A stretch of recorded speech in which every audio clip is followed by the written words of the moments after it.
ESPN's Buster Olney posted on X this morning the most interesting thing heard at Mets camp yesterday, and it's not surprising given that the Scherzer contract and others will melt off their payroll next winter, is that they fully intend to take a run at Juan Soto.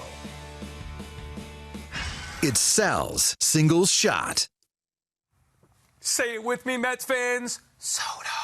I am convinced now more than ever that Juan Soto is going to be a Met next year. I felt this way for a while, way before the Yankees traded for Soto. Steve Cohen wants to win. He wants to make the Mets a premier organization. There is no way for the Mets to make up the difference as far as the historical success that the Yankees have had.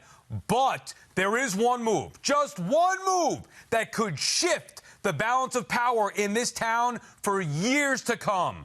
Soto. And Steve Cohen knows it. Juan Soto will be a Met next season.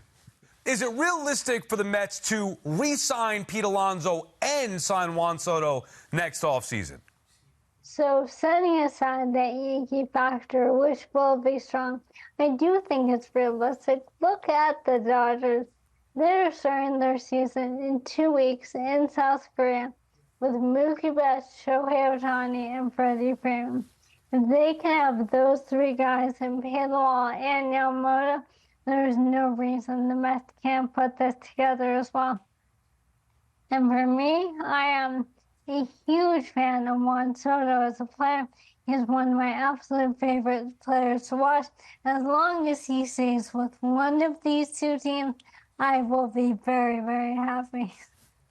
Of course it's feasible. Steve Cohen's the owner, right? So if Steve Cohen has a gazillion dollars to work with, he can go and make that $600 million offer. Sal, that would make me sick to my stomach, seeing Juan Soto after a year in Yankee pinstripes wearing a Met uniform. But the idea of Alonso, that should not get in the way. To me, the Mets are in the business of trying to build a championship caliber organization. That means you keep your own, and that also means that you go from outside the organization to bring in the best players possible. So, Harp, it's not my money. If it were my money, it'd be a different conversation. They could do it. They could do it, but you know, also they're gonna have to pay for pitching, Sal. I mean, there's a lot of needs you're gonna have to for pitching. That's why we keep talking about why not sign Montgomery now. He's out there. You could have him for the next 3 or 4 years, because beyond this year they don't have much in terms of anything beyond Senga. So I don't know. I don't know if they can do it. He can do it, obviously, but I think it could come down to making that choice, and that would be interesting for a guy like you or Mets fans in general. They love Alonso. They want him to stay, but would they want him over Soto? I got to admit, I was very concerned about what Sarah was going to say, because I didn't want her to break my heart and say that it wasn't possible. So, Sarah, I love you for saying that. Our dream can still happen. And I know, Sarah, you can say as long as he stays in New York. I know, though, you want him on the Mets just like I do. And I do believe it's possible. Soto,